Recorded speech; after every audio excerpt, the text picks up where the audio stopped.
আসসালামু আলাইকুম রহমতুল্লাহি ওবরাকাতু। প্রিয় ভাই ও বন্ধুরা, কেমন আছেন? আশা করি সবাই ভালো আছেন। দেশ ও প্রবাস থেকে যারাই আমার এই ভিডিওটি দেখতেছেন, আমার পক্ষ থেকে রইল আপনাদের জন্য আন্তরিক মোবারকবাদ।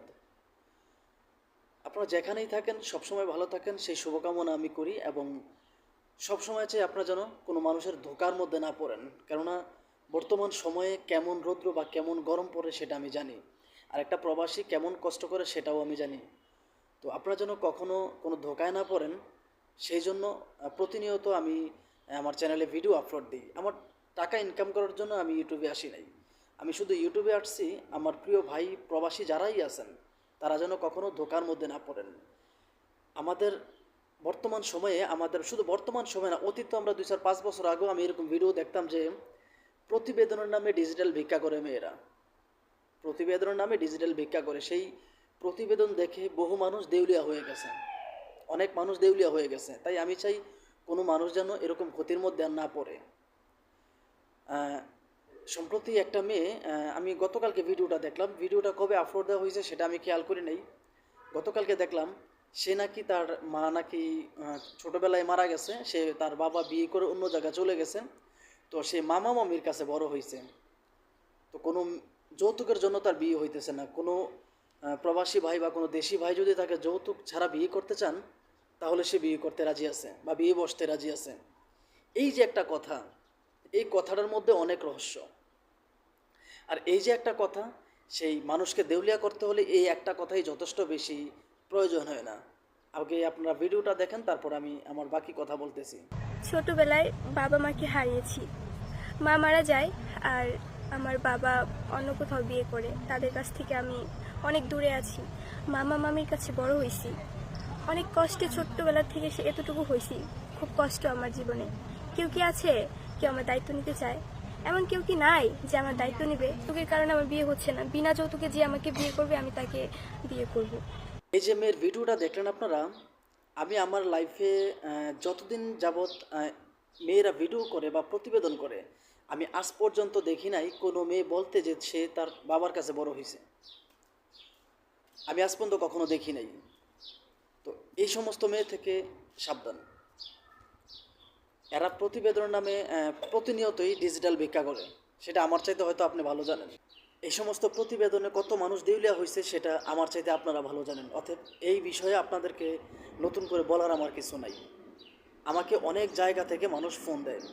আমি আজ পর্যন্ত কোনো মেয়ে দেখি নাই যে তার বাবার কাছে বড় হয়েছে। এটা আমি আজ পর্যন্ত কখনো কোনো মেয়ের মুখ থেকে শুনি নাই। আপনারা শুনছেন কি না সেটা আমি আসলে জানি না। তো এই সমস্ত মেয়ে থেকে দূরে থাকতে হবে। এই সমস্ত মেয়ের কাছে ভেড়া যাবে না, এই সমস্ত প্রতিবেদন দেখা যাবে না। আর বিশেষ করে কিছু কিছু ইউটিউবাররা এর সাথে জড়িত।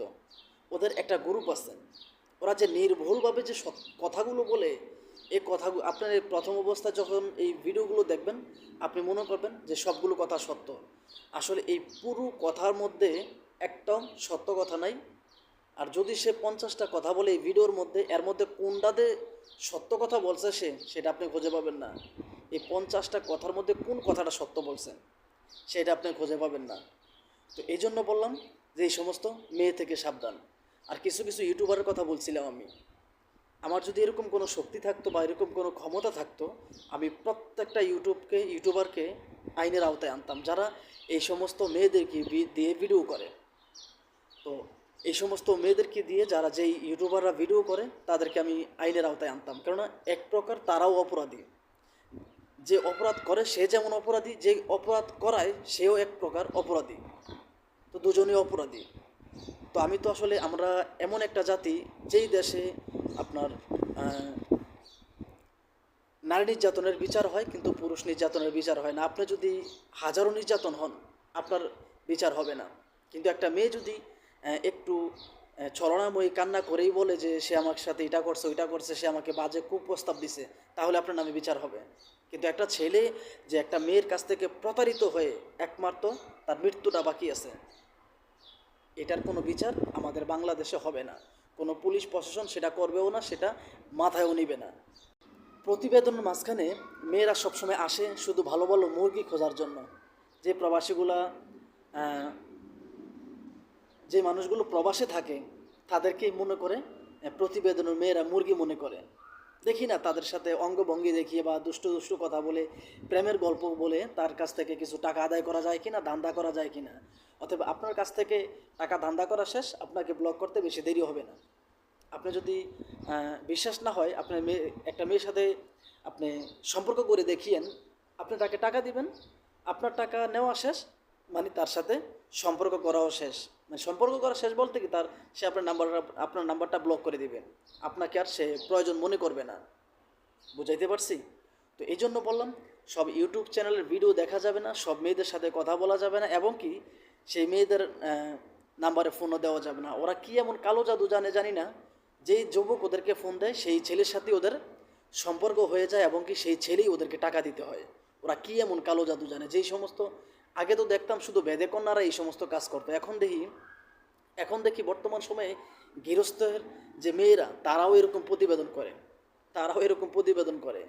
তো এই জন্য বললাম, এই সমস্ত মেয়েদের ভিডিও দেখা যাবে না। ভিডিওটি যদি ভালো লাগে তাহলে লাইক, কমেন্ট, শেয়ার করতে ভুলবেন না। আর আমি খুবই সাধারণ একজন মানুষ, এই ভিডিওটি বানানো হয়েছে শুধুমাত্র প্রবাসীরা সতর্ক হওয়ার জন্য। প্লিজ আমাকে কেউ গালাগালি করবেন না। তো ভালো থাকবেন, সুস্থ থাকবেন, আল্লাহ হাফেজ।